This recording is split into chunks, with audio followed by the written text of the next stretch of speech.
Idza marra bi tariq, kalau Rasulullah lewat di jalanan, itu ketahuan dari harumnya beliau bahwasanya Rasul pernah lewat di jalanan ini. Sampai ditanya, Rasul kapan lewat di sini? Oh, tadi pagi. Oh, kemarin lewat di sini. Oh, 2 hari yang lalu lewat di sini. Kecium wanginya sampai sore. Wa idza jalasa fi majlis, kalau Nabi Muhammad masuk ke dalam majlis, itu aroma beliau berada di ruangan tersebut sampai berhari-hari. Sampai berhari-hari kecium. Subhanallah. Ada anak kecil palanya dipegang oleh Nabi Muhammad sampai berhari-hari wangi kepalanya itu orang. Ada yang tangannya dipegang oleh Rasulullah salaman sampai berhari-hari wangi tangannya dengan aromanya Rasulullah sallallahu alaihi wasallam. Hatta wa yujadu minhu ahsanut tib wa in lam yakun qad tatayyab. Beliau mempunyai aroma yang paling indah walaupun enggak pakai parfum, walaupun enggak pakai wangi. Ini adab dan sunnahnya Rasul sallallahu alaihi wasallam. Itu ayat kursi dianjurkan dibaca sebelum tidur, kemudian ketika masuk rumah, ketika keluar rumah, begitu juga setiap habis sholat 5 waktu. Dalam hadis Rasulullah bersabda, man qara'a ayatul kursi dubura kulli shalah lam yamna'hu min dukhulil jannah illa ayyamut. Barang siapa yang setiap habis sholat 5 waktu baca ayat kursi, maka antara dia dengan surga nggak ada yang bisa menghalangi dia dengan surga kecuali hanya kematian. Artinya meninggal langsung nggak pakai transit lagi, direct masuk surga. Masya Allah. Saya nyoblos, saya ikut, saya hadir, saya nyoblos, saya ngantri, saya celup jari juga. Mau pilih orang yang takut kepada Allah Subhanahu wa Ta'ala. Ada orang yang paling bodoh adalah yang demi dunia, demi kursi, demi harta, rela kehilangan akhirat. Bodoh banget kan? Itu orang yang paling bodoh. Tapi yang 1000 kali lebih bodoh, demi kursinya orang lain, demi dunianya orang lain, dia yang korban akhirat. Yang naik kursi dia, kenapa kita ngotorin hati? Yang ngejar kursi dia, kenapa kita yang saling caci maki? Yang pengen jabatan dia, terus kenapa kita yang ketinggalan sholat jamaah? Kenapa kita jadi ngetik yang haram? Kenapa kita jadi baring yang haram? Memang waktu itu, waktu al-waqt kasayf in lam taqta'uh yaqta'ak. Waktu kayak pedang. Kalau kamu nggak pandai-pandai mengelolanya dengan baik, nanti yang bakal menebas kita melalui kita. Nggak tahu-tahu udah ajal aja datang, baru atau udah kematian aja menjemput kita. Makanya irtanim khams, kata Nabi qabl khams. Ambil kesempatan 5 perkara sebelum datangnya 5 perkara. Hidupmu sebelum matimu, hayataka qabl mauti. Masa mudamu sebelum masa tua. Kemudian kaya sebelum miskin. Sehat sebelum sakit. Sama satu lagi tahu apa? Masa luang sebelum disibukkan. Mumpung ada waktu luang, ayo bismillah. Karena kalau ada waktu luang pakai waktu luang buat ngaji, pakai waktu luang buat berzikir, bukan waktu luang dihabisin juga buat hal yang nggak berguna, buat hal yang nggak manfaat.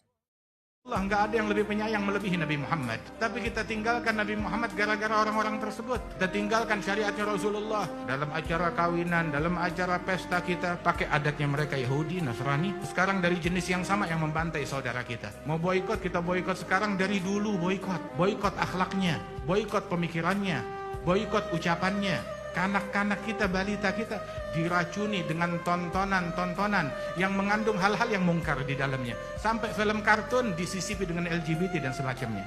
Pembodohan kepada kita sekalian. Mau boikot barang silahkan. Tapi yang jauh 1000 kali boikot barang yang cuma musiman. Boikot akhlak mereka seumur hidup. Boikot perangai mereka seumur hidup. Boikot ucapan dan slogan mereka seumur hidup. Boikot watak mereka seumur hidup. Boikot itu semuanya. Tinggalkan itu semuanya dan ridhalah dengan perlindungan dari Allah Jalla Jalaluhu Ta'ala Ta'zamatuh.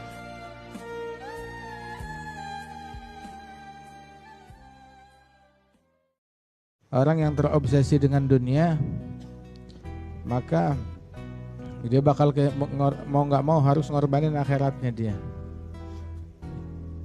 Yang tergila-gila berambisi terobsesi dengan dunia, mau nggak mau mesti ngorbanin akhirat. Dibilang katanya yang terobsesi dengan harta, maka dia bakal ngorbanin agamanya, bakal ngorbanin akhlaknya, moralnya, adabnya, ad-din.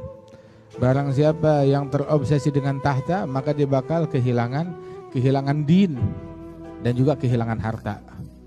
Katanya kalau buat harta, ya otomatis akhlak, moral, agama habis. Tapi kalau yang terobsesi dengan tahta, ya agama habis, duit juga habis. Duit juga habis. Orang kalau udah gila kekuasaan, gila kursi, habis semuanya. Kebersihan hati habis, taguannya habis, mulutnya habis, ngucap yang buruk. Matanya dipakai ngelihat kesalahan orang, keburukan orang lain. Kupingnya yang didengerin keburukan orang lain. Din habis. Wah, akhiratnya juga dunianya juga habis, harta yang dia punya juga habis, duitnya habis. Tahtanya belum tentu dapat. Bersihkan hati kita dari kedengkian, dari kebencian. Allah nggak disembah dengan kita mendengki kepada sesama muslim. Kamu mendengki sesama muslim, nyembah Allah itu? Enggak. Mencaci muslim, nyembah Allah dengan mencaci sesama muslim? Enggak. Oh, kalau saya mau menyembah Allah dengan cara mencaci sahabat Nabi, mencaci keluarga Nabi, itu bukan nyembah Allah, itu nyembah setan, nyembah iblis. Itu bukan khidmah kepada agama, itu khidmah kepada syaitan, kebencian, kedengkian, dan provokasi. Tapi mau nyembah Allah Ta'ala dengan akhlak yang santun, dengan menyebarkan kedamaian, dengan mengajarkan cinta, dengan mengajarkan menghargai sesama orang. Ini yang diajarkan. Adapun itu di dalam sedekah, walaupun sedikit, kita diajarkan sedekah di pagi hari walaupun sedikit, Rp2.000, Rp5.000, walaupun sedikit, walaupun sebutir jeruk, walaupun sebuah pisang, sedekah. Itu dikatakan in bakiru bis sadaqah fa innal bala la yatakhatta as-sadaqah. Berpagi-pagilah di dalam bersedekah, sebab musibah ketika turun itu nggak bisa ngelangkahin sedekah. Musibah ketika mau turun di suatu hari, tahu-tahu ya udah keduluan sama sedekah, dia cari hari lain yang ini orang belum sedekah. Besokannya datang, ya udah keduluan sama sedekah, dia cari hari lain.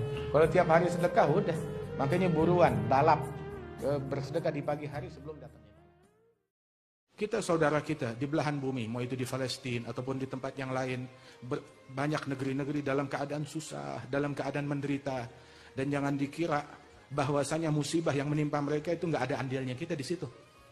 Jangan dikira kalau kita nggak punya andil di dalam musibah yang menimpa mereka.